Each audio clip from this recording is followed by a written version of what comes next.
So, ayan na po mga kanokis, no? Ito yung araw-araw kong binibigay sa kanila. Yung aming moringa powder at saka ginger powder. At alam mo naman na yung malunggay ay mabisang ano talaga panlaban sa mga sakit. Hindi lang sa mga manok, guys. Actually, nagpapainom din ako dito sa mga aso namin dito. Yan.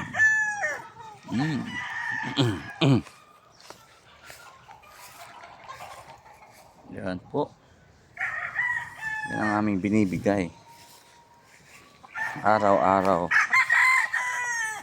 So, hindi na ako bumibili ng Vitamin Pro.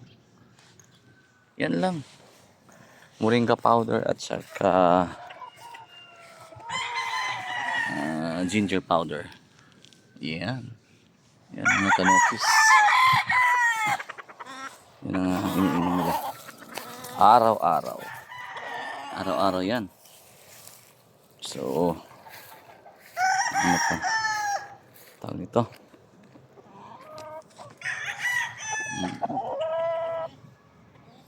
Yan.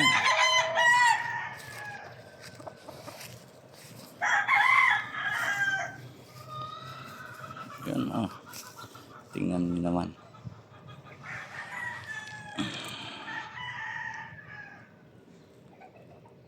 Moringa powder at saka ginger powder.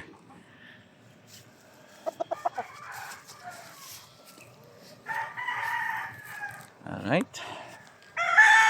So, maraming salamat mga kanokis sa panonood.